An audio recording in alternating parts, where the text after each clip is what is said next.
The rain in Seattle didn't wash away the past, it only made the secrets more entangled.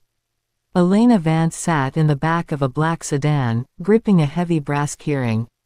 Her husband, Julian, had been a man of strict routines and sharp suits, until his heart unexpectedly stopped during a board meeting. Julian was a solutions architect, a term Elena had always interpreted as a highly paid consultant. However, the will unveiled a different reality. He didn't just have investments, he owned the Vault, a luxurious, climate-controlled storage facility hidden in an industrial area where the streetlights flickered wearily. "It's fully automated, Mrs. Vance," the lawyer had informed her. "But Unit 000 requires manual access." Julian was particular about it.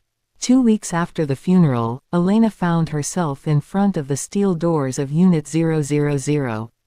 The facility was quiet, filled with the scent of ozone and high-end air filtration. She used her master key, and the heavy door creaked open. Elena anticipated discovering Julian's old journals, perhaps some offshore account details, or even evidence of an affair. She never expected to find a piece of home. When the lights flickered on inside the unit, Elena gasped. She wasn't in a storage locker, she was in a 1994 bedroom from suburban Ohio. The wallpaper was a faded yellow adorned with tiny daisies. A white wicker vanity stood in the corner, topped with a bottle of Love's Baby soft perfume. The twin bed was neatly made with a floral quilt. It was an exact, molecular replica of her childhood bedroom, the one that had burned down when she was 18. "How?" she whispered, her voice sounding muted against the soundproof walls.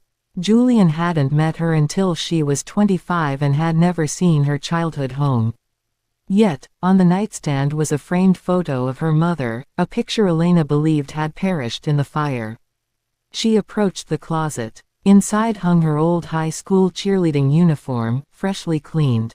On the floor lay a stack of VHS tapes labeled in her own teenage handwriting. Summer, '94, Homecoming, the night of the bridge.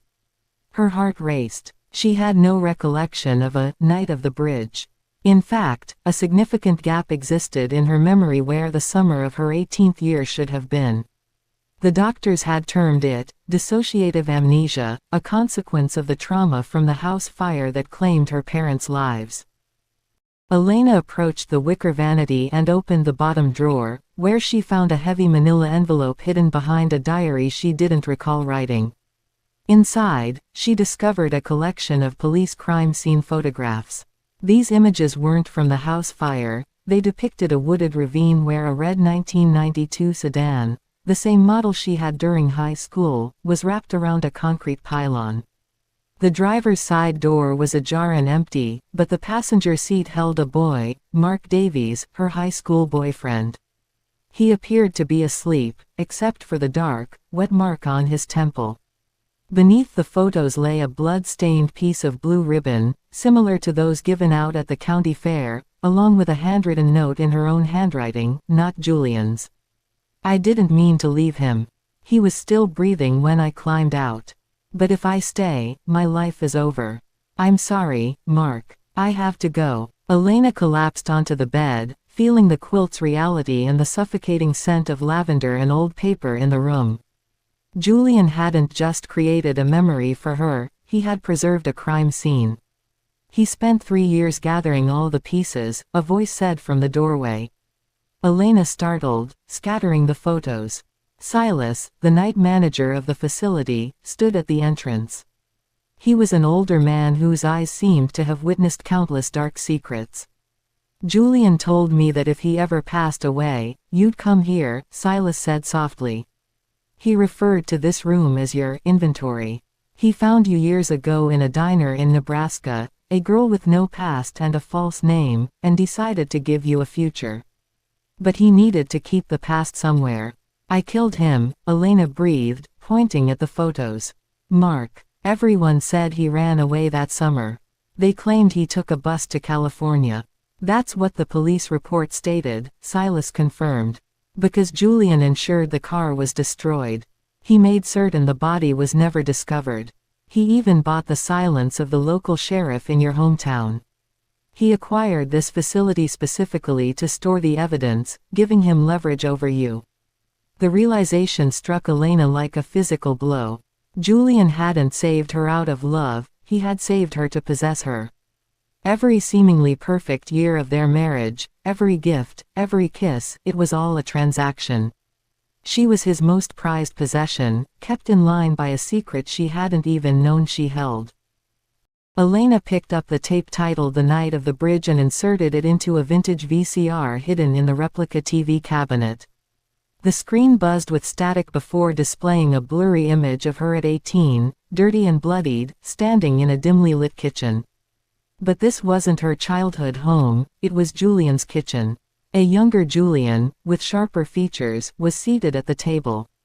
"You did something courageous, Elena," Julian's voice echoed from off-screen. "You came to me. My father worked with yours, and I know what he did to you. I understand why you drove that car into the bridge. You weren't trying to kill Mark, you wanted to escape your family by taking your own life." On the screen, the young Elena was in tears. "He won't wake up. Mark won't wake up. Mark is gone," Julian replied, his tone chillingly calm. "And soon, your house will be gone too. I've taken care of that. Your parents are asleep inside. It's a fresh start, Elena. But a fresh start comes at a cost. You belong to the man who holds the eraser." Elena watched in horror as her younger self nodded and handed Julian a box of matches. The fire hadn't been an accident. Her memory loss wasn't due to trauma, it had been a deliberate choice. She had exchanged her family and her soul for a life of luxury and a buried conscience with a 25-year-old Julian Vance. Elena got to her feet, her legs trembling. She gazed at the wicker vanity, the daisies, and the cheerleading uniform.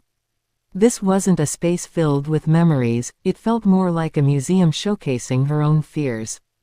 Julian was gone, yet he still seemed to grip her hand from beyond the grave, forcing her to confront their past actions.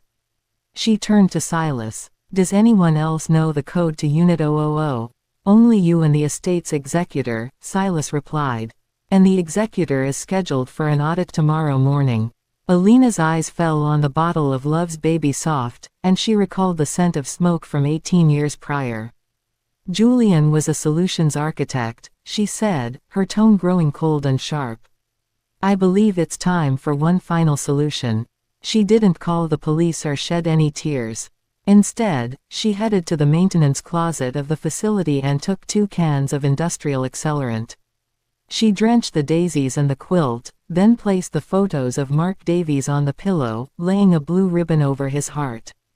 Standing at the unit's exit, she struck a long wooden match, just as Julian had taught her. "I don't need an inventory anymore," she murmured.